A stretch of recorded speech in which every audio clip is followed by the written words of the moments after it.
подкаст. Како? Next Gen. Next Gen подкаст. Next Gen. Next Gen. Го да наместил. Гледате епизода 50 јубилејно Next Gen подкаст. Мојот име е Георги Докузов. Денес голема чест имам заедно со мене да одбележи оваа 50-та епизода еден мој познаник, Јане Апостолски. Јане, здраво. Здраво, брат. Екив, што си ти 50-ти гостин. Колку чуден склоп на околности за ова снимање, ова да се погоди да биде 50-та епизода. Фала ти уште еднаш многу што дојде. Сега пред да почнеме јас и ти да збориме за некои работи, за некои теми поврзани со геймингот, нели тоа ти што го представуваш, со тоа што се занимаваш, сакам да кажам за сите гледачи дека оваа епизода е овозможена од Македонски Телеком. Денес нашиот разговор има за цел да го најави Ти Esports Championship турнирот. Пријавите траат до 8 септември, може да ја пријавите вашата екипа или да се пријавите сам па да ве стават во некоја екипа, тоа ја не подобро ќе не го објасни, јас се ова прво И да освоите вредна награда, вредна парична награда. Добрата награда е 100.000 евра. Финалето се одржува во Будимпешта. Така. Ти ќе учествуваш? Најверојатно да го соберам екипа. Во план ми е да соберам екипа. План ми е да се квалификувам и да одам во Будимпешта и да го освојам турнирот, но нека се пријави што поголем број па да имам конкуренција, ако немам конкуренција не е интересно. Сега ти играш CS:GO, така? CS2. Кога ќе стана таа промена? Па веќе крајот на 2023 почна и на професионално ниво да се користи Counter-Strike 2. Ти веќе 2 години скоро. Да, а ја објавија Counter-Strike 2 негде март, мислам дека 2023. Со тоа што нели се уште траеше на професионално ниво се играше Counter-Strike Global Offensive, CS:GO, затоа што не беше се уште спремна, само ја објавија како продукт дека се спрема CS2. И од октомври негде, ноември веќе почна да се игра и на професионално ниво. Двојката ја си тера и ден денес далеко. И нешто имаше, нели, прво не беа задоволни каква е, што е Па види, играта, физиката тие. реалноста е таа дека не е доволно добра како што беше крајот на CS:GO, затоа што пред да почне да се игра CS2, тој период на CS:GO беше феноменален период, да кажеме, за играње, затоа што треба да преместат се. Тоа никој од нас не би го знаел. За жал, може избрза со тоа. Дефинитивно избрза, но исто така за жал ја изгасија играта. Тотално ја избриша да не може да се игра на ниеден начин CS:GO, што е според мене многу лошо, затоа што цел еден продукт кој што траел од 2012 до 2023 го губиш, го гасиш. Некој зборува дека нели има играта скинови на пушките, на пиштолети, има скинови и за да може да ги префрлат, да се префрлат во CS2, не може да останат и на CS:GO како ќе ги изгубиш сите скиновите на CS:GO за да ги префрлиш на CS2, а пак да се игра CS:GO. Така имам слушното дека еден дел од причината за тоа што изгасија CS:GO, што за мене е лошо, биле скиновите. Сега се трудат нели да ја поправат играта и да биде тоа се понапредно за да лична игра пред се, затоа што на почетокот дефинитивно не беше ветувачки, но кога ја пушти играта во употреба, многу луѓе се жалеа и ден денес има детали кои што се потребни да се поправат. Значи од дали е тоа графика до перформанс, до начинот на баш пред некој ден имав објавено на Twitter, пошто eSport community е поише на Twitter, на X, да. Имав објавено пост каде што кажувам дека патот до кој што еден човек може да стигне до професионално ниво, односно нели да врват на професионалното ниво, е непознат за секого. И мислам дека тоа треба да го сменат, да го направат да биде достапно за секој, како тебе те интересира, да знаеш како можеш да знаеш како можеш да стигнеш ти до тоа ниво, да знаеш точно што сакаш. Фудбал знаеш дека почнуваш од некој мал клуб, тренинг, стигаш во некој поголем клуб, втора лига, прва лига, супер лига и потоа нели одиш. Доколку си подобар одиш во еден подобар клуб и тоа е тоа. Тука некако се уште не е познато, што не беше така во CS:GO. Малце како беше? Се испреплетува сите работи со тоа што имаш квалификации, па од квалификации идеш на главен турнир. Така беше во CS:GO, со квалификации на главен турнир. Сега многу од турнирите поради нели како да го кажам, поради Valve корпорацијата, односно Тоа е фирмата која што ја произведе ЦС. Која што има произведено ЦС, поради нивните правила кажуваат дека повеќе не може да се одржуваат квалификации, туку само со директен позив на клубовите, на тимовите.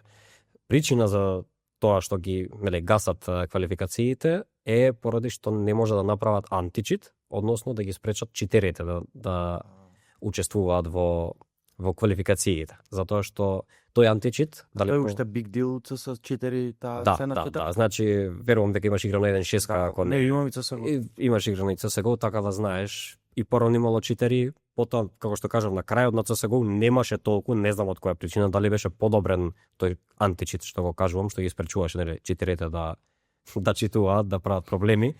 Да мамат што ви се рекло, да. Така да ете, тоа е дел од проблемот кој што се уште си го носи CS2 и се уште е ново, се уште е тазе за да биде на едно солидно ниво. Но верувам дека мора да биде, тоа е CS:GO веќе ја нема така. Да, интересно отворивме. Пред 2 месеци беше Дамјан тука со мене и правевме муавет на тема општо гейминг, како изгледа тој пат до таа сцена, до про сцена, неговите како изгледал поточно неговиот пат. Доста брзавме на тој подкаст, немавме многу време да снимам, бидејќи Дамјан е постојано зафатен и цело време не да знаеш и сам. Да. И малце како да не останавме недокажани во тој подкаст, па сега некако со тебе ќе пробам ја да дообјаснам од моја страна тоа што знам. Затоа е добро сега да он извадиш, па ме тој кога ќе дојде повторно на подкаст, ќе објасни баш точно за неговото, затоа што голем поздрав до Дамјан. Мислам дека после Сакса е вториот еспорт играч кој што од Македонија има направено толку голем успех да стигнеш до полуфинале, финале на мејџор. Како извини? Сакса е Dota 2 играч. Dota 2 играч кој што освои Grand Slam, освои мејџор, што е невиден успех и мислам дека не знам дали ќе се случи во блиска иднина на некој барем од Dota 2. Он од Свети Николе, ако не се лажам. Од Свети Николе исто до него голем поздрав. Беше Иван на подкаст или негде, мислам дека нешто имаше. Не сум сигурен како искрено мислам дека се нема појавено. Сите го бараат, се нема појавено, така да има еден повик до него да дојде да отворен повик тука. Да, отворен повик да дојде, нели да каже се за него. Води подкаста, да не се за неговото искуство, не се ставека не знам ги. Се за неговото искуство да раскаже, но ете, покрај Сакса, кој што е нели најпознат, вторниот е Киксан и треба да се гордееме со него, така да обавезно уште една епизода да каже се за неговото искуство, затоа што знам, сигурен сум дека многу ги интересира како е да си нели на врвот на CS2 еспорт сцената. Кога почна да играш ти CS? Општо да геймаш, како почна тоа кај тебе? Да геймам уште од мали години, 6-7 годинки, GTA San Andreas се играше тука, Yu-Gi-Oh карти имаше едни игрици. Спомен у животот ми е GTA San Andreas. Па, компјутер кога купив, нели компјутер кога купиш прво ти инсталираат, нема нема интернет, купив компјутер имам од 2006. Исто, ја 2008. И јас отприлика тие години почнав со компјутерите, многу пари GTA San Andreas и претходно по компјутерните сум ја играл она, ама не сум ја доживел така како тоа што нели на свој компјутер е како друго. Така е. А претходно имав и ми текна GTA San Andreas и дома кога ми пуштам ја. Јас баш памтам играв многу GTA San Andreas. Се со тоа почнале со Па едно од најпознатите игри не за џабе GTA San Andreas. Исто така играв Need for Speed Underground Kids, Underground 2, па Most Wanted, Carbon.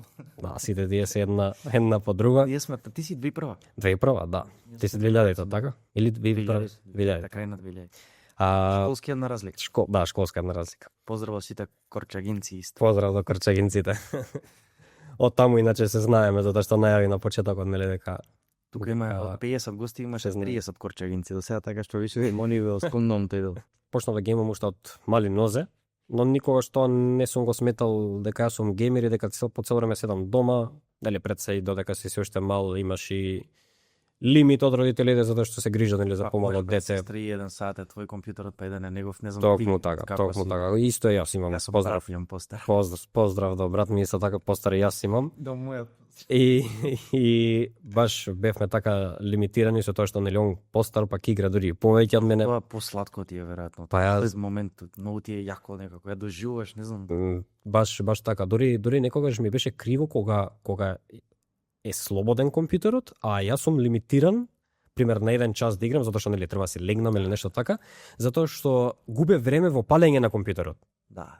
Се нервирав зашто веќе не е упален компјутерот он да игра, па јас само да го превземам и да упалам друга игра, туку ми беше криво затоа што губам 2-3 минути во палење на компјутерот додека да почне тоа Имам да чувство, брат, веркла. порано да се палеа компјутерите цела вечност. Као тоа ми беше Нели, процес. нели, Сега мислам, ја веќе одамна немам као desktop Windows, мислам малце после на пример на MacBook тоа не постои као палење, као нешто не. само го отвараш и работа. Цело време работи компјутерот. Цело време програмот. Порано ми беше тоа као момент као чекаш, имам 1 гигабайт RAM и чекам тоа да се пушти, као доживле ми, као Да. тоа е дел од Да, па од процесот, стари самиот тој момент да се баш тоа ти се викам. пушти компјутерот. Криво ми е ми било што така не е пуштен компјутерот, па сега го пушташ, па стануваш, па идеш се взимаш за јадење или не знам, идеш да се напиеш нешто затоа што чекаш да го се упали целосно компјутерот да е спремен да се упали играта. Имаш простор за некое дејство меѓу. Така да тоа би било околу почнување на гейминг баш од мала возраст, а за Counter-Strike имам почнато да играм во 2015 година и повторно за тоа Или 15? Да. А 1.6? 1.6 многу малку имав играно затоа што дали само по компјутерници или дома на лаптоп нешто малку, али искрено 1.6 воопшто ме нема привлекувано да ја играм. Играв, значи, како што ги набројавме, GTA San Andreas, Need for Speed, повеќе генерации и исто така имам играно World of Tanks. Почнав да играм 2011-2012. Таа не, ја мислев таа е нова игра. Не, Што ја рекламираат доста по YouTube. искачаат доста реклами, мене ми излегуваат, но доста стара игра е искрено. Мислам сега стара. Од 2010-2011 почнав да играм Ја тогаш. помешав со нас со бродови. Таа е понова. Таа е понова, а најнова мислам дека е со авионите. Или не ме држи за збор, може авионите да е пред бродовите, али тенковите е дефинитивно прва. И почнав таа да ја играм некои 2-3 години, 2012 така нешто, до 2015 каде што брат ми купува лаптоп кој што првично му е потребен за факултет, но во тоа време мој ја одржуваше и на Counter-Strike ја одржуваше лаптопот, можеше нели со перформанс во тоа време да ја поддржи. И мене ме заинтересира која е таа игра, што е тоа ново нешто што не сум го видел до сега, а да не е 1.6, затоа што 1.6 искрено како што ти кажам, не ме привлекуваше од ниеден аспект, значи графика, пукање, баш ништо не ми се допаѓаше во играта. Ептен ретко со другари вака по играшници ако сме играле, после часови или нешто така. И 2015 памтам дека имав еден доста послаб лаптоп од брат ми. На крајот еден сепак не зависев од него веќе, него имав свој лаптоп кој што беше доста послаб и баш го гледав дека он имаше купено од Steam играта, додека јас пробував да се снајдам, пошто не ми ја подржуваше на мојот лаптоп, многу тешко беше да играм на мојот лаптоп. Имав инсталиран Warzone верзија, односно бесплатна верзија на CS:GO. Во тоа време се плаќаше нели 14-15 евра, долари, како беше да ми текнува. И ми текнува дека почнав да играм таа верзија, слободната верзија, која што имаше само 5-6 сервери и толку, друго да морам све со ботови да играм, не можев да играм мултиплеер или онлайн со други луѓе. Компетитив, да. И некако почнав на тој лаптоп малце по малце и после брат ми за роденден памтам дека ми ја поклони во 2015 на 5 или 6 јуни ми ја купи. Почнав да играм на 13 јуни, ама он ми ја купи затоа што имаше Summer Sale на Steam. Имаше големи попусти на Steam. За без пари, не знам по која комбинација на Steam нешто. Па имало и такви ситуации, али јас знам дека ја добив така што брат ми плати 5 или 6 евра бидејќи беше на голем попуст заради летниот попуст што го има секоја година на Steam. И од тогаш па навака непрестано баш играм со тоа што во последниве години доста поинтензивно затоа што видов дека може да се заработува, ја сакам играта, ми се допаѓа и тоа е тоа. А сега дневно колку време посветаш? Па дневно зависи, некогаш 3, некогаш 4 сати, некогаш 9-10, зависи нели све во колку се чувствувам дека во моментот имам обврски, се тоа си носи еден начин на работа е тоа, затоа што доколку имаш тим и доколку тој тим сакаш да напредува, минимумот кој што треба да кажеме да го исполниш е 7 до 8 сати, нели, со 1 час пауза. Ама тоа е минимум за да може да напредуваш и да се квалификуваш на одредени турнири. Сега ти и со 1 час ако си пре добар, ако играш и само 1 час на ден и успееш, тоа е твоја заслуга, но како е она кажано, за да успееш потребни ти се 8 часа работа, 8 часа спиење и 8 часа забава. Па сега јас некогаш и поише тоа играм, така да Реално и долго е, значи и заразно е доста. Да. Мислам и доста сега ќе збориме доста теми околу геймингот. Епизодата пред тебе исто со Тијана. Таа епизода пред тебе, ма ќе се снима после те. Малце глич во Матриксот направивме, ама нема врз. нема га. И збориме темите се нели поврзани колку всушност помага геймингот. Сега ние го почнавме некако природно работа, уште од сам старт некако на добри работи те учи да имаш трпение, да чекаш това дел од момента да заседнеш на компјутер. Баш така. И општо некои нели сеќавања што не врзуваат. Тоа е некоја ние сме веројатно првата генерација со компјутери дома. Мислам дека 2005-2006 омасовено тоа кај нас да има онака скоро секој дете компјутер. И нели зборевме околу тие некои како психолошки влијае геймингот, колку е шобеќе многу нели колку мали да се надоврзат на тоа, нели не ти дава да седиш поред тоа, нели да не те болат очите, што е до негде реално и пожелно да се користи заштита и слично, но исто така има и доста бенефиции што Дефинитивно. Јас секаде каде што ќе ме прашаат геймерите се истакуваат секаде некаде. зошто ти е убаво да геймаш, една од причините е тоа што прво наоѓаш многу запознаваш луѓе. Наоѓаш, нема да кажам другари, не се тоа другари, но затоа што не се нели тука, не се сите тука, но запознаваш нови контакти. Јас верувам дека кога запознаваш контакти си многу побогат човек. Дефинитивно. Затоа што не знаеш во кој момент кога некој ќе ти притреба, ова не го кажувам дека треба да е од корист нешто, но не знаеш во кој момент кога некој ќе ти притреба или пак ти на него, затоа што на крајот на денот сите функционираме со луѓе и потребни сме си едни на други.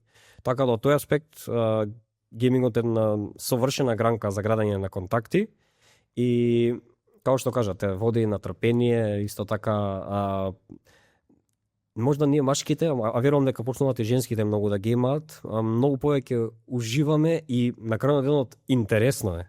Не е затоа што само го губиш времето да го само геймаш или само тепаш досада додека да дојде некоја друга активност, него стварно е интересно, затоа што игрите, поготово во денешно време, какви све игри се прават, чекаме дури и GTA 6, почнавме со GTA San Andreas, наредна година или се чека на крај на наредна година треба да излезе GTA 6. Замисли каква игра ќе биде тоа, која што мислам дека ќе биде една од најдобра на сите времиња. Мислам дека ќе биде најдобра на сите времиња до сега. Ќе излегува дефинитивно подобри, но таа ќе биде на врвот, што ќе го обеле време апарат. Она се 2013 излезе за PS GTA 5, така? Па да, ма види, не се прави 12, не се прави 13 години, сигурно. Се прави дефинитивно помалце. Сега ја не сум навлезен баш точно колку се прави и се тоа, но дефинитивно не се прави првите 3 што прави GTA 5 премногу и што немаше потреба од друга игра. Прво таа причина, че ништо дефинитивно. Не се 15 години. Дефинитивно. Они да сакале да направат, ќе направат во 3-4 години, преку сил. Преку сил. Значи да работи за нив. Нели. Значи Rockstar. Ја оставаат нели GTA 5 да се излезе си го направи својото. Биде Miami Vice City пак. Да, нешто некоја таква комбинација. И може проширено, па не се Не, дефинитивно ќе биде проширена, али со тема на Мајами. Сега дали ќе има плюс минус градови тука, не знам. Женски главен лик се збори. Не знам стварно. Ја не се интересирам многу за да ме изненади кога ќе биде, затоа што вака што се случува и сега кога ќе почнеш да играш веќе знаеш, ја сакам поише да дознам. GTA 5 сум играл, али то многу малце. Не кликнато со GTA 5 никако. Ја многу малце ја играв и ја имам и на Steam и све тоа, ама никако да се натерам да ја играм или да ја свртам. Знам дека е голем минус, ама од кога почнав да се фокусирам многу поише на само на Counter и бидејќи тоа ми стана и професија, да сум професионален еспорт играч за Counter 2, за Counter Strike 2, а некако другите игри ги занемарив и немам играно нешто со фул фокус да кажеш за да ја свртам цела игра. Така, сега зборевме за бенефици од геймингот, зборевме друштвениот аспект, ме потсети, значи порано на 1.6, Значи тоа е невозможно, еве се у главата ми се враќаат, а колку ликови знам од 1.6, значи што се 10 години постари, 10 години помали, Неле. 10 земји различни што били, како некој имам за нив мислење и некој, знаеш, према тоа што си играл, па никад не си го Да, гледал човек. да. Тоа време првите години играње CS76 немаше ни Facebook, не беше толку како сега, мисля, сега сите се знаеме, не знам, некако е друг левел. Да, беше недостапно да најдеш кој и што е, туку само го гледаш како тебе одма слика не за направам поскао буквално, и за секој буквално. форел. Значи, порано не било толку достапно нели со Facebook затоа што само го гледаш како модел, како играч во играта Да. и тоа е тоа се што знаеш за него и можда не знам дали на компетитивно ниво се зборело 1.6 во играта, не сум сигурен, али само гласот му го знаеш ако знаеш како зборува. И тоа е тоа, буквално друго ништо не знаеш за него. Ја немаше зборење, како куцање се. Само Да. куцање, да, само куцање имало или па некои додатни програми доколку е нели тоа компетитивно ниво, професионално ниво, али вака онлайн Буквално милион луѓе како Да, да. како не ми е реално. дури кој знае колку ти си запознал тогаш, што сега не ни знаеш дека се цел на пример можеби си играл со може. македонци и да се видиш на улица не знаеш дека е тој, но сигурно е помал делов однос на тие колку ги знаеш затоа што се запознаваме преку игрите. Да. Дефинитивно, баш што вадев за сотија на подкастот, ме интересира што гледав некои светски податоци, гледав всушност колку рефлексиите кај луѓе што геймат се поразвиени. Поразвием. Да. Баш гледав некоја студија за хирурзи, група на хирурзи кои што геймат и група на хирурзи кои што не геймат, група која што гейма или практикува да гейма, дека има подобри резултати останано на ниво на прецизност и помали грешки. Значи дефинитивно е интересно да се посматри и од таа страна, Да. бидејќи многу често кај нас, доста кај нас ние за доста работи задма, као тоа е негативно и уште не знам луѓето како го прифаќаат тоа кај нас. Видел за Дамјан дека имаше баш добар, баш голем респект му као бружија, он заслужува 10 пати повеќе од тоа. Реално зборам, Така, ама кај така. нас луѓето знаеш што се као игри игра или овој подкаст е снима, знаеш као Ја со тоа некој- на секој нешто што им е ново, им е на чудно. секој интервју, на секој подкаст што сум бил, секогаш го кажувам дека од тој аспект сме Затоа како народ уназадени, ајде нема да кажам за туцани, ама уназадени затоа што геймингот веќе е толку развиена гранка што носи билиони долари, не милиони, дека е веќе поголемо билиони од музичката и филмската индустрија е заедно. поголемо. Значи, тоа Финансиски. тој факт може да ти каже дека е толку развиено што срамота е веќе да не знае Македонија и македонскиот народ што значи гейминг. И разбирам дека ја разбирам дека многу од постарата генерација тоа го сметаат за губење на време и дека без диплома не си никој ништо, што до негде е така, но сите овие факти и бројки и Дамјан и Сакса и сите останати, да кажеме, контент креатори или пак други геймери се доказ дека веќе не е така, затоа што живееме во свет на дигитализација и во свет на можности, затоа што све преку интернет со еден клик ти е достапно. И веќе мислам дека треба да се тргнеме од тој скептицизам, од таа предрасуда дека геймингот е нели губење време и дека е гранка која што не може да просперира. Баш напротив, мислам дека тек допрва и допрва, ако сега бројките се вакви, Дефинитивно. уште какви ќе бидат со нели напредување на технологијата и на игрите што доаѓаат, што следат и како се размножува се целата таа Ме гранка. интересира многу, ќе се согласам со тебе апсолутно и мислам дека и треба сега нели кога ќе кажеме ние сме вакви, сме такви за да, ама тој момент ти што го истакна баш е мислам најбитен тоа дека некој пример како твоја Дамјан било кој нешто што прави поврзано со тоа може да инспирира некој што сака стварно тоа да го прави да ужива тоа и да може да живее тоа и нема потреба од тој некој подсмев и слично и треба темите да се разгледуваат нели стварно како што секој што Темелно треба. не е онака банално како тоа е губење време и толку мене ме интересира периодот, значи почнаш да играш, ме интересира периодот која склопевте таа првата екипа, тие првите успеси кога го освоивте светското првенство. Со Дамјан го фативме многу како на брзање тој период и по сакаш, ти по некако ги објасниш по-темелно. Може да. Сам онака behind the scenes како што беше тоа, како се склопи таа екипа. Па вака уште јас со Дамјан се знам од средината или крајот на 2019 ако не се лажам и почнавме да играме во екипа целосно македонска екипа, која што нели се пријавувавме на турнири, стигнавме до едно солидно ниво, отприлика 100 во светот. Со тоа што Како тим? да, како тим, со тоа што, но тоа е на тимско ниво, не на национално ниво. Со тоа што нели правевме минимални промени од 1 до 20 играчи, постојано гледавме да, мислам не постојано, него менувавме играчи затоа што нели не секој пат ќе кликне тимот за да оди напред, и дојдовме до петка која што беше составена од мене, Киксон, односно Дамјан, Цацанито, Дани и Стайлс. Поздрав до сите нив. И со еден мал исклучок, затоа што беше корона 2021, кога настапувавме на светското првенство во Израел. Дани не беше во можност да дојде, па затоа за негова замена го земавме Фодор, исто така голем поздрав и до него, и со него фактички го освоивме првото светско првенство. Сега, како да го почнам тој момент? Прво беше прашање дали воопшто ќе одиме, нели заради целата ситуација. Како се склопивте вие прво сите? Онлайн преку играта.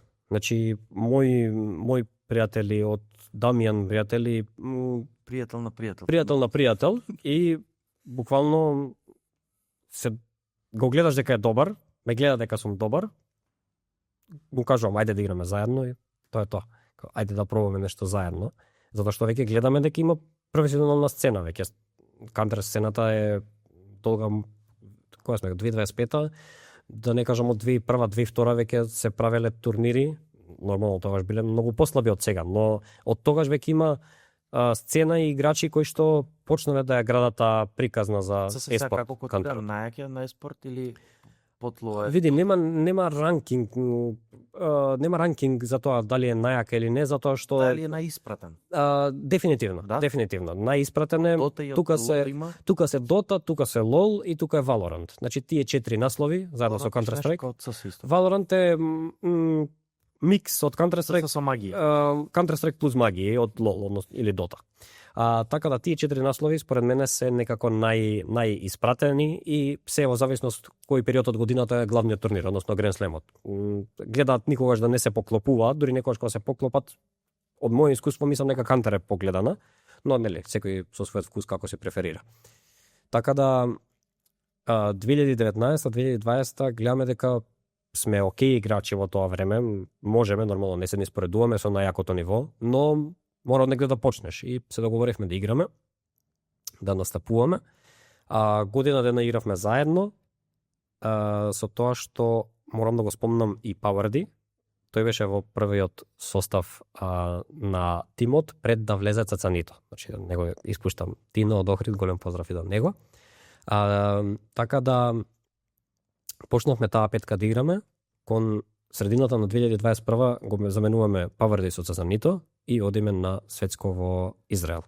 Тука, за жал, дознаваме дека Дани не може да настапува и мораме како замена само за тој турнир да го земеме Фодор, кога што одиме без никакви очекувања, без знаеме дека не треба да очекуваме ништо, првично затоа што сме со замена, второ затоа што имаше солидни екипи во тоа на тој турнир, во зависност ние каков квалитет имавме, и некако отидовме ноншалантно. Све тоа за нас беше некако ново, затоа што значи, не знам, првпат некој да ни плати превоз, да ни плати авион, да ни плати хотел, да преспиеш во соба, нели, по двајца во соба и така натаму. А кој ви помогна за тоа? Македонската еспорт федерација и глобалната еспорт федерација, односно интернационалната, која што нели ги снабдува сите држави за да можат да учествуваат на светските првенства, која што се одржува секоја година. Така да едно одлично искуство, и како шлаг на тортата беше тоа што нели го освоивме без никакво очекување. Имавме ден дори каде што игравме 3 меча во еден ден, што беше за нас толку истрпувачки, што мислевме дека ајде да изгубиме. Тоа е што е организаторот е појак од нас на турнирот, што нечесто не е така. Нечесто играчите треба да им е одадена целосна почит, затоа што тие се тие кои што најмногу се заморуваат при играњето. но сепак ето организаторот одлучи да не стави против Романија и трет меч да играме во денот. За жал тој меч го изгубивме, но потоа паднавме во долниот брекет од турнирот и некако, не знам како, но магично ја победивме Украина со неверојатен клач на Фодор, кој што замисли во тоа време беше замена.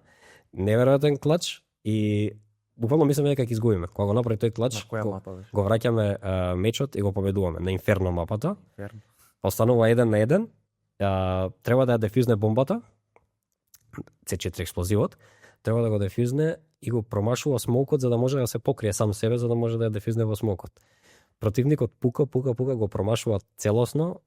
Ние ја зимаме рундата, односно Фодор ја дефюзнува, го дефюзнува експлозивот и буквално од таа рунда па натака го пресвртуваме цел меч, а таа рунда беше на 15-13 за Украина. Што значи ако ја изгубиме таа рунда, пошто се игра до 16, ако изгубиме таа рунда, ние испаѓаме турнирот. А Украина јако котира претпоставам. Мислам дека они, мислам дека цена украинска. да, Русија е Simple Украинец, тоа што он не настапуваше за Украина таа година, но Русија и Украина дефинитивно котираат многу високо на кантар сцената. Тоа сакам да те прашам исто. На пример, топ тир играчите играат на државно како за репрезентација. Некој некогаш да, но Ама не е повеќето до сега не се практика затоа што се останка на нјукамери нешто. оставаат баш да се докажат младинците, а исто така најчесто светските кога се прават се во период кога е паузата, онаа глобална пауза, што се вика летен распуст за играчите на тимско ниво. И јас тоа го сваќам нели како еден начин го користат за одмор на играчите, затоа што доколку го искористат времето и за овој турнир, мислам дека цела година ќе им биде пополната со турнири, физички нема да можат да издржат според мене. Така да мислам дека тоа е главната причина. Да, уствари За тоа е да- веројатно за да не доаѓаат, но слушнав дека од наредна година ќе се правело светско така со многу поголем фонд. Сега што ќе биде тоа и како ќе биде се уште не знам, но такви има првични информации и мислам дека дури е најавено да учествуваат и тие редени играчи, односно од најаката сцена. И после успехов како се одвиваше понуди имавте? Останавме се уште заедно. Во тој период имавме подпишано и за нова организација, за нов клуб, односно Blue Jays. Пред тоа бевме Good Game, хрватска организација. Имавме подпишано за Blue Jays, која што е данско-германска А организација. што значи тоа? Они се како лейбл? Кога ќе кажам организација, мислам на клуб. Значи, не плаќа, имаме подпишано договори, не плаќа, играме за нивно име, нивен таг во Играта играта. може да биде суштина било која фирма. Па на некој начин да.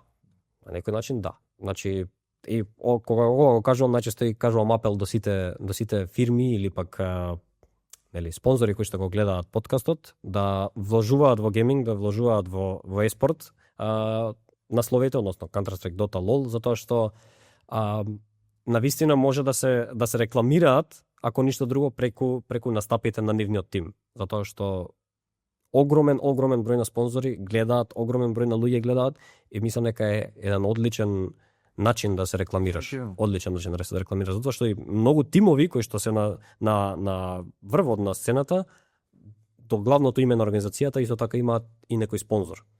Се замисли твоето име да стои како главно име до клубот. Да си bluejays.nextgen, например. Или NextGen Esports. И сега ти си носиш на дресот.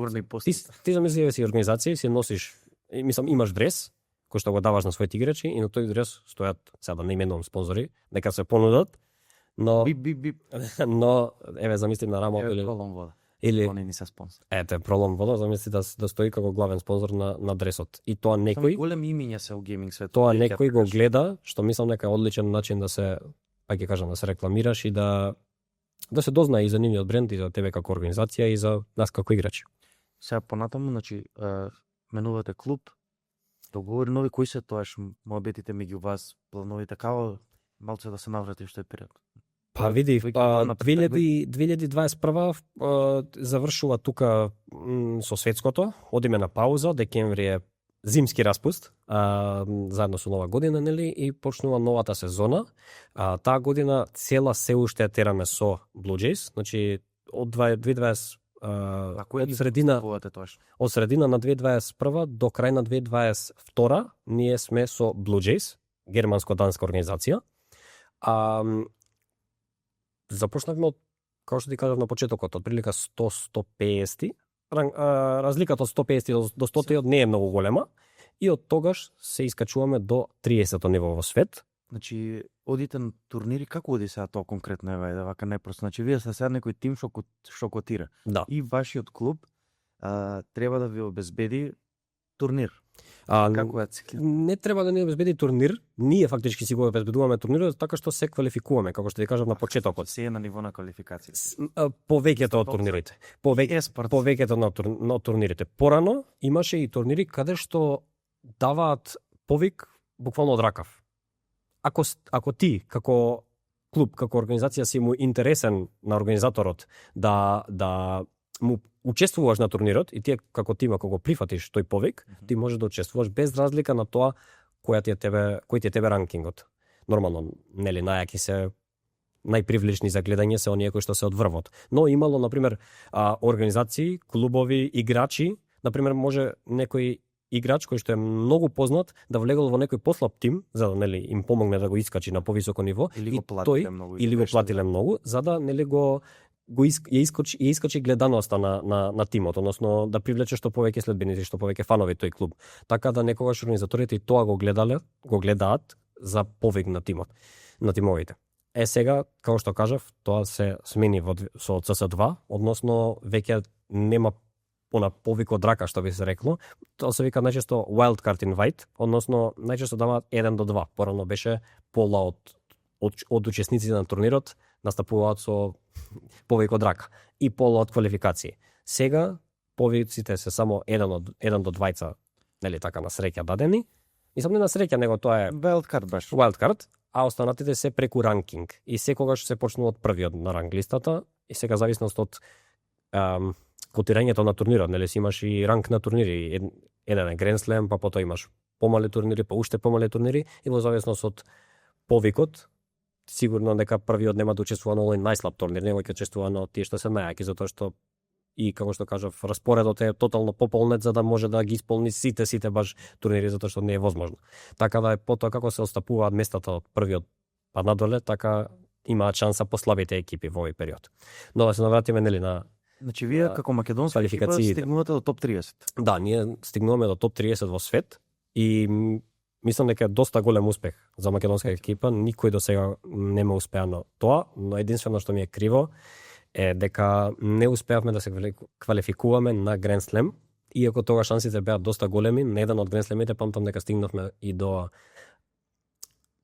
четвртфинале, ако не се лажам, а тоа четвртфинале не делеше на само еден меч од квалификација. Односно, осми на финалето го победивме, ако го победивме четвртфиналето, веќе ќе Значи, Grand Slam-ови колку има годишно? Најчесто 2. Порано имаше 3, но сега веќе неколку години тираат со 2.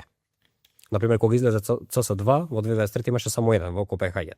Заради да се направи таа да е средат играта, да се направи таа нели преодна фаза од CSGO во CS2. Напише слободно вода да не е ваква. Значи бевте доста блиско? Да. Тоа ми е онака баш. Чекора, всушност, ако го пробиевте, веќе ќе бевте на највисокото светско ниво. Да, тоа е она клубско светско ниво што на секој играч му е сон, Simple, Зајво, Донис, Нико и така натаму. Значи сите тие таму играат, односно таму имаат успеано да се квалификуваат, па дури некои од нив и да го освојат тој турнир. Нас не беше цел и мене ми е се уште желба и сон ми е да се квалификуваме од тој турнир, затоа што тој турнир кога ќе се квалификуваш, како што ги спомнавме почетокот, скиновите во играта, имаш и стикери кои што можеш да ги залепиш на својата пушка. Зборевме нешто и Содаме, да.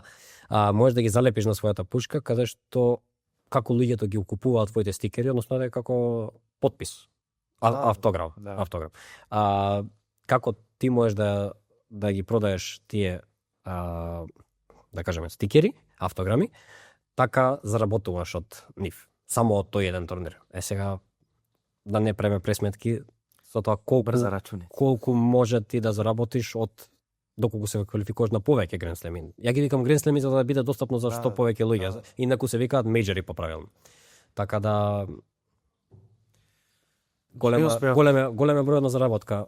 А сега кога бевте околу преку стикери. 130, веќе бевте веќе познати, мислам, бевте веќе Да, веќе почнавме да играме на турнири со тимови кои што се од топ 10, топ 15, значи НЦ да ги споменам тука, потоа мислам дека се вика Imperial, ако не се лажам, не им го памтам точно име во моментов, или мислам дека се вика Entropic, затоа што се бујам начесто со нив затоа што логото им е многу слично, а Entropic кој што котираа 7 или 8 тој период, а НЦ кој што исто така беа топ 10, топ 15 и ете стигнавме до едно солидно ниво да играме против такви екипи, но за жал сето тоа отиде во вода од 2023 па натака, но да ве забораваме еден клучен детал дека го освоивме светското во 2022, кој што ни беше уште еден мотив да продолжиме понатаму и дека стварно не бива во тоа што го работиме, но ете отиде во водата затоа што почнавме да добиваме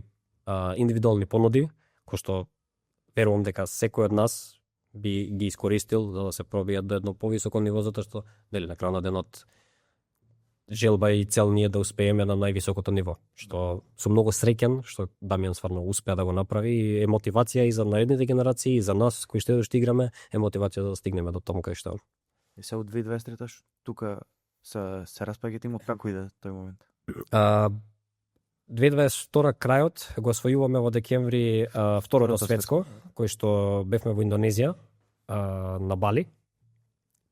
Второ преубаво искуство, одлично искуство.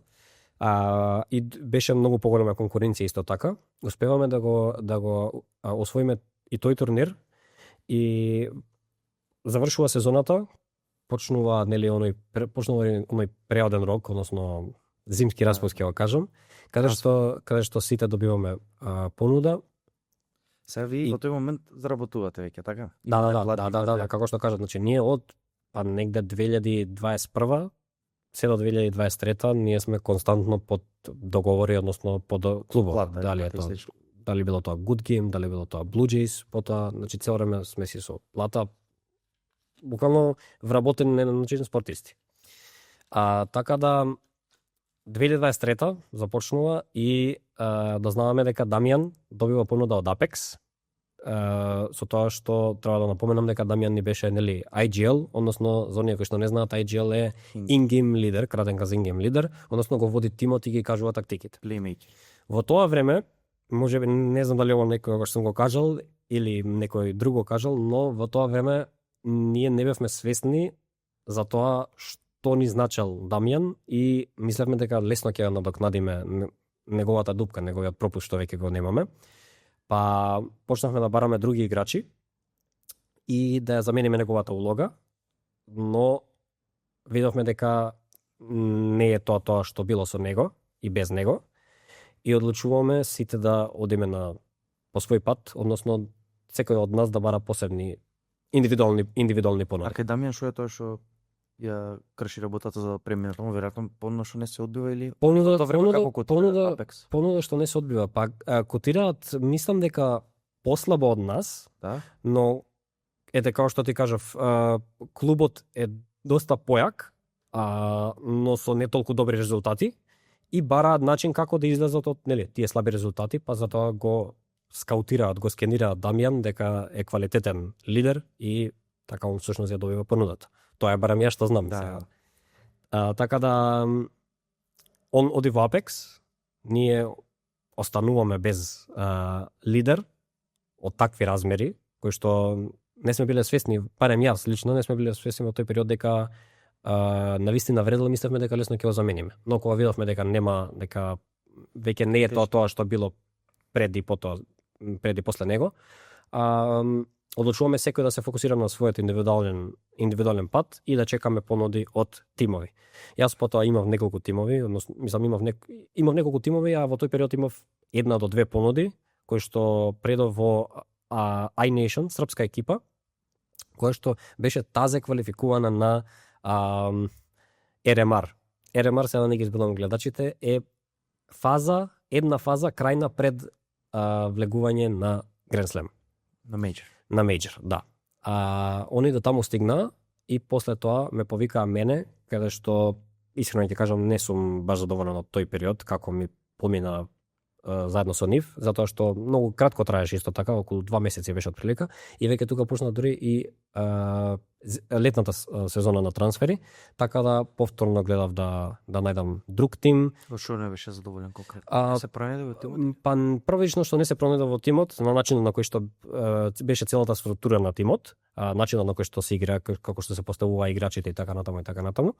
Сега исто така има, колку што знам, и некои финансиски проблеми клубот, кои што на крајот дојде до заклучок дека сите 5 играчи се историја, не дека јас самоволно излегав од клубот, него јас ќе продолжев со надеж дека нели тоа се ќе се поправи, бидејќи грешки се поправаат, структури се поправаат, но кога станува збор за финансиски проблем, веќе тука ти како играч не можеш ништо да смениш и едноставно одлучивме сите 5 играчи само да се распуштаме. Поздравете. Да се поздравиме, што ви се рекли. Ти каков играч си со Дамјан тоа првиот пат го збор? Значи он е ингейм лидер, као плеймейкер. Он ингейм лидер игра пушка. Снайпер. Игра пушка, јас играм снайпер. Ти си снайпер? Јас сум снайпер, да.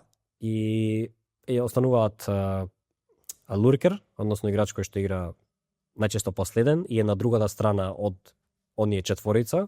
Тој е играчот кој што се крие и јавува или прави замка, се јавува прв, или ни јавува на нас со играчите каде се и што се, за да знаеме дали да одиме на едната или другата страна. Потоа остануваат уште еден рајфлер. Шо играш? Пушка, онда играш калаш, рајфл. Не може да играш снайпер. Или чекаш од твоите да ти дадат, да ти купат снайпер доколку имаат пари. Значи, да, и пошто интересно и тоа поделбите со Дамјан баш првиот пат што ги офатиме, ствари дека секој си има нели улога, усвари како фудбална, како кошарка, некој игра центар, некој игра, дека е уствари тој тип на играч си. Има буквално. Се можеш и да смениш сигурно тоа во тек на кариера, ама да, јас на пример сменив. Јас бев некој кој што смени, бев порано луркер, баш оној кој што секогаш се криеше и чека погоден момент да јавам на моите играчи што да правиме, во зависност од информацијата што имам од противничката екипа. Но во еден момент после освојување на 2021 светското во Израел, сваќам дека ме бива да играм и снайпер и давам предлог во тимот да пробам јас снайпер место Стайлс. Стайлс прифаќа да игра пушка, односно да ја земе мојата улога и тука направивме мала рокада и останав се уште на оваа улога, односно снайпер. После Србија?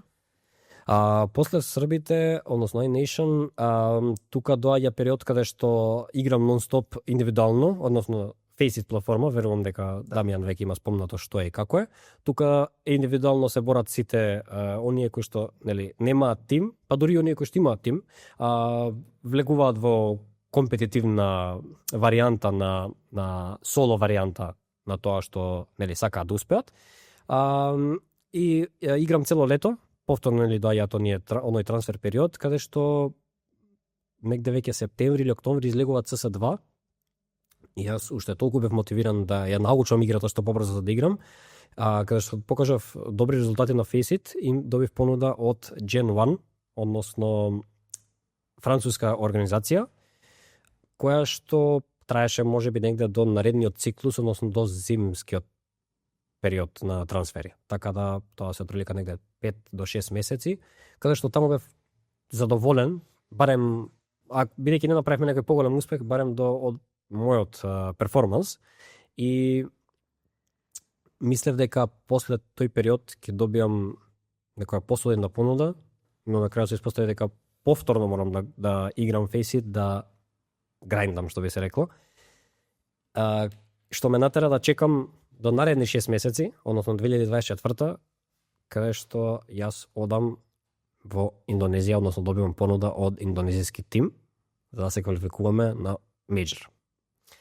Така да, кога ќе земеме се во обзир, некаде година и нешто сум без значителен успех. Значи од 2023 почеток до Отиде во Индонезија на крај? Да, отиде. Значи од 2023 до средина на 2024 имам тимови, да, но не е некаков значителен, немам некаков значителен успех како што сме го направиле тоа со Blue Jays или пак некој значителен турнир да освоиме. Се тоа биле некои минимални турнири што сме освојувале или парична награда сме добивале од второ, трето, четврто место или пак ете, сум останал без тим одреден период, кратко, за да се истакнам сам на фейсит.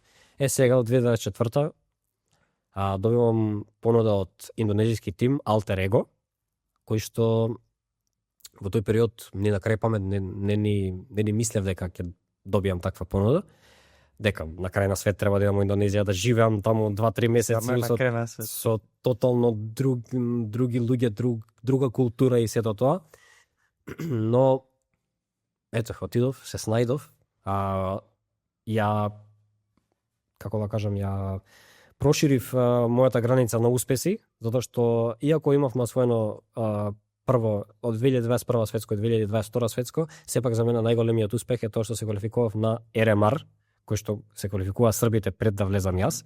Сега јас се квалификував со индонезискиот тим и мислам дека за мене тоа е најголем успех до сега, а тоа беше сега во ноември или декември 2024 година. Така да, како што кажам, за мене тоа е најголемиот успех и се надевам дека еден ден ќе се квалификувам на меѓор. Некако оди споро тоа буткање на граници, но ете, се надевам дека ќе биде. Сам ти си се уште веројатно на мајнце сааш тоа да го правиш. Да, дефинитивно. Малце сум поотворен, да кажеме, за можности, за разновидност на работите кои што ги правам. Би спомнал дека стримаш? Да, стримам активно од 2019 година. Не е тоа да кажеш секој ден. Twitch си или? На Twitch, да. Twitch.tv/aitkid. Не стримам, фала ти. Не стримам, да кажеме, редовно, но секоја година сум имал периоди кај што баш активно стримам, затоа што мислам дека и тоа е можност на заработка, уживам додека го правам, а и некако ми исполнува кога комуницирам со луѓе кои што ме гледаат. Пред се фала им, бескрено сум им благодарен, и еден да е, бескрено сум им благодарен затоа што замисли некој да седне и да те отвори тебе да те гледа. Кога може да прави милион мали други работи. Се надам дека така и ти се чувствуваш, затоа што стварно кога ќе размислиш од тој аспект, да, стримингот си има веројатно и друга магија уште поголема, сега ние не сме лайв, тоа е многу подруга магија. Не, види и видео и лайв стрим до негде се слични, затоа што пак ти тоа треба да го направиш, да го изиграш. Дали тоа ти ќе го снимиш како играш или пак како водиш интервју, или дали во живот го излегува подкастот на принц, видиш што те прекинам, јас се осеќам дека сум уживал сега, јас пред месец. Нели, а стрима најпред месец дена снимано. Така да сакам да кажам дека сум разновиден околу можностите за тоа све што правам и можеби не сум размислил баш за тоа, но можеби тоа е причината зошто не сум по-добро те чека.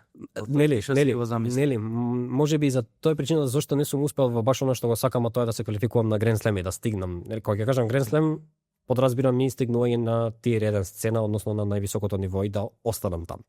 Сега дали ова што сум разновиден и што сакам и други варијанти, односно стримање, контент креација, одење на интервјуа и така натаму, дали сето тоа ме спрема за нешто ново, а за тоа не ми се дава да се квалификувам, не знам, ќе видиме, но сепак уживам и во сето тоа што го работам, затоа што ми е некако све поврзано. Најбитно е да биде исполнет човек и некогаш не се случуваат работите, знаеш. Да, не е секогаш како што сакаме, некогаш не е баш како што сакаш ти да следат работите и ти останува само да чекаш и нели да си работиш работата, па еден ден Господ ќе даде да успееме. Така, дефинитивно. Ја уживав искрено во овој разговор, многу ми е мило што се видовме, се немавме видено 100 години. Бога ми искрено од средно, баш ги поздравивме Корчагин и корчагинците. Поздрав голем до сите и фала ти и тебе за поканата за овој разговор. Што дојде, буквално вчера не споја. Да. Спомнав на почеток на подкаст, значи денес не споја нас двајца Македонски Телеком. Ова интервју беше во духот на eSports Championship. Да го најавам, ја мислам за крај. Да, го спомнав на почеток, ама сам ти да го најавиш подобро за сепак си едно од лицата на турнирот. Вака, пријавете се на настан кој што го одржува Телеком со завршница во Будимпешта, затоа што веќе пријавите се во тек. Има 4 игри кои што можете да ги играте, односно да се надпреварувате, тоа се LOL, Brawl Stars, Counter Strike и Rocket League. Тоа се 4 игри кои што може да ве доведат до парична награда од 100.000 евра и да им докажете на родителите, на врсниците и на сите оние кои што ве гледаат дека геймате, дека геймингот не е само хоби, туку е можност за заработка. Така да пријавете се и учествувајте. Најверојатно јас ќе учествувам во Counter-Strike, така да доколку сакате да ме победите, ќе имате линкче во опис. Дефинитивно, значи линкот е во првиот линк во опис, е линкот за пријави. Пријавите траат до 8 септември. Ова епизода вие ја гледате само еден ден претходно, така што ние снимаме една недела претходно, но ќе ја гледате еден ден претходно, така што имате 24 часа до затварање На на квалификациите. пријавите. Брзо дали. Така што веднаш на првиот линк во опис, фала ти уште еднаш многу малце спомнавме дека 50 епизода ќе направиме следна Нека ти е со среќа да стигнеш до 500, брат. Фала ти многу, ти посакувам и ти да стигнеш таму кај што си замислил Фала ти. и да уживаш се што правиш. Стварно уживав и овој разговор, верувам дека можеше и доста повеќе теми да уфатиме, Фала но ти. тревме на тој лимит од 1 час, бидејќи снимаме уште еден подкаст и веќе многу касно, подобро не кажуваме колку саат снимаме. Тоа е тоа, значи фала ти уште еднаш, фала ви на сите што останавте со нас. Речиси 60 минути. Ова беше епизода 50 од Next Gen Podcast. Моето име е Георги Докузов. Тоа е тоа за ова епизода. До следно гледање, пријатно.